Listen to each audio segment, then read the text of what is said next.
Bom dia, meu Brasil varonil. O meu abraço a você, meu amado e minha amada, em nome de Jesus. Deus te abençoe. Deus tem uma palavra para você. Ouça e seja abençoado e abençoada pelo Senhor.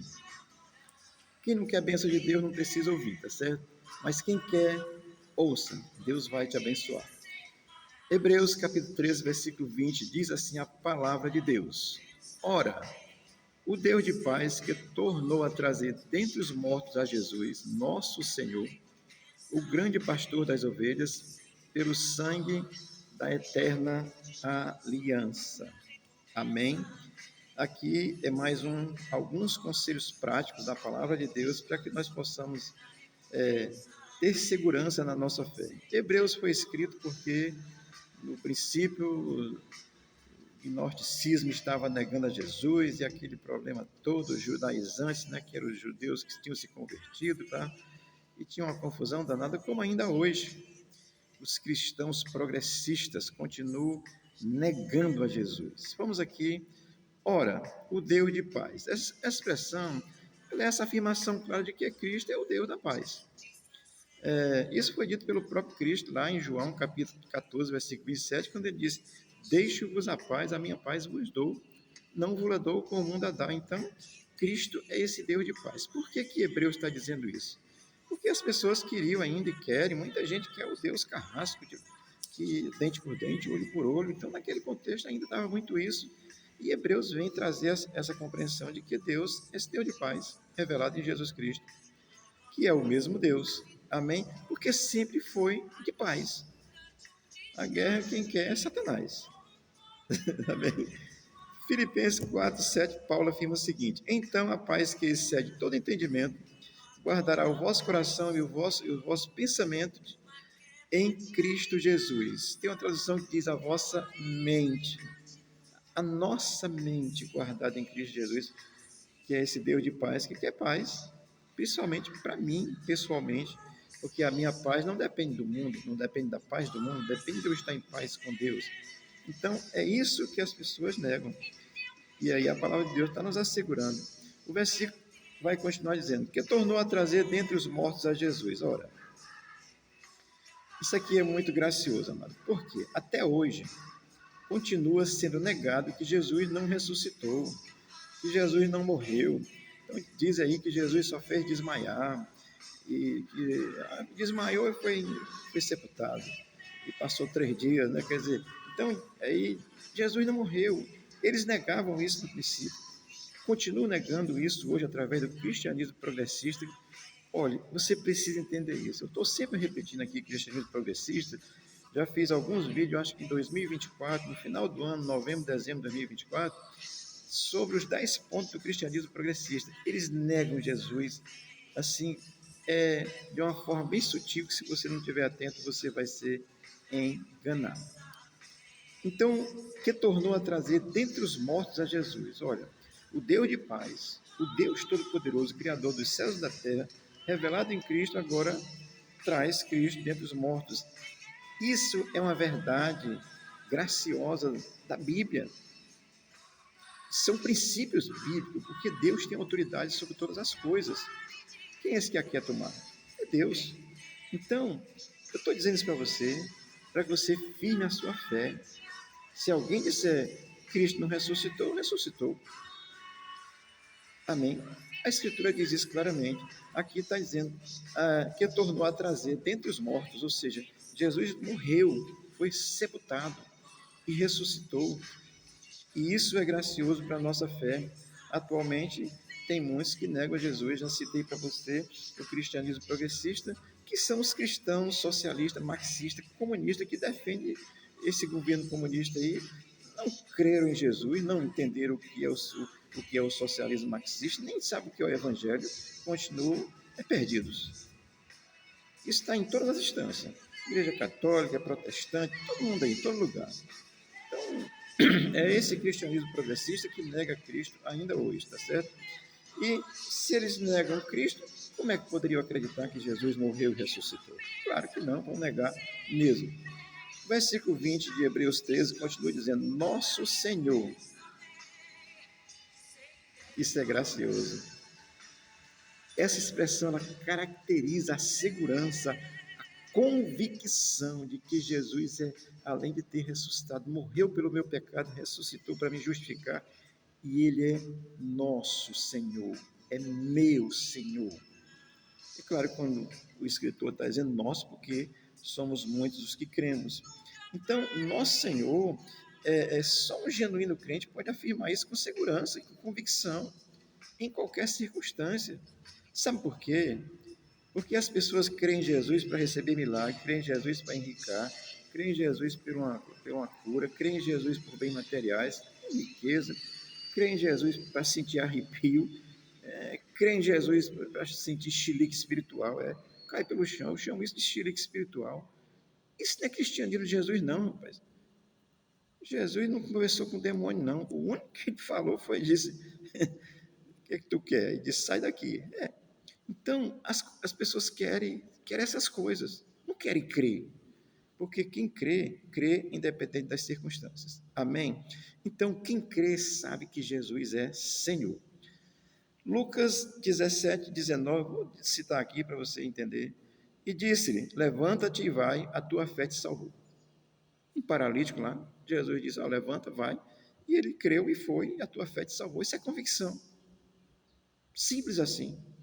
Agora, teve um milagre? Teve. Aqui também teve. Mas ele disse, te salvou. Há uma fé além da fé que cura, que é uma fé que salva. E essa é importante. Hebreus foi escrito por isso. Olha, o versículo 20 diz ainda assim, o grande pastor das ovelhas. Jesus, lá no capítulo 10 de João, ele fala do pastor perverso, de que é o ladrão, o salteador, que não vem pela porta, vem pulando o muro, e ele vai, quando vem o lobo, ele abandona as ovelhas, mas vai lá dizer que Jesus é o bom pastor. Isso lá no capítulo 10 de João. Hebreus 20, 13 e 20, aqui está dizendo, o grande pastor das ovelhas. Pastor de ovelhas, essa analogia que Jesus faz, ele sempre usou isso nas suas palavras, falava de lírio dos campos, falava das palmeiras, falava dessas coisas tudo, falava das ovelhas, então ele sempre usou a analogia de coisas comuns do nosso dia a dia para entender. A ovelha é um animal manso, dócil, obediente. É nesse sentido que a gente tem que entender. O cristão é alguém manso, dócil, obediente, obediente aos princípios de Deus. Se não é princípio de Deus, aí você vai ver um crente valente, tá certo? Porque nós somos obedientes aos princípios de Deus. Então, o grande pastor das ovelhas é Cristo. As ovelhas, é essa analogia que Jesus nos compara como ovelha nesse sentido, tá certo? Portanto, o grande pastor, ele deu a sua vida, se sacrificou por toda a humanidade. A oferta foi por toda a humanidade. Vixe, o filho foi 2L, Jesus. É Lula ladrão. Misericórdia, Jesus. Jesus é Senhor. Amém? Então, ele é o grande pastor das ovelhas, nesse sentido, porque ele foi quem se sacrificou por toda a humanidade. Agora, note, só é a ovelha aquele que crê e obedece. Sem crer, sem obedecer a Jesus, aos princípios que a Bíblia ensina, não é ovelha, é impostor querendo ser. Amém? Então, isso significa que para ser ovelha precisa crer e precisa obedecer. João 6,47 diz assim, na verdade, vos digo que aquele que crê em mim tem a vida eterna. Amém? Crê. E o crer, como consequência, é obedecer. Porque não dá para dizer eu creio e viver desobediente, todo desarrumado,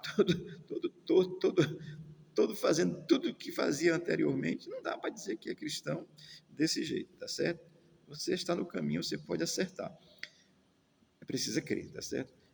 E o versículo 20 vai terminar dizendo assim, pelo sangue da eterna aliança. Ora, essa afirmação é graciosa demais, assim. Por que ela é graciosa demais? Porque no contexto do Velho Testamento era por sangue de animais.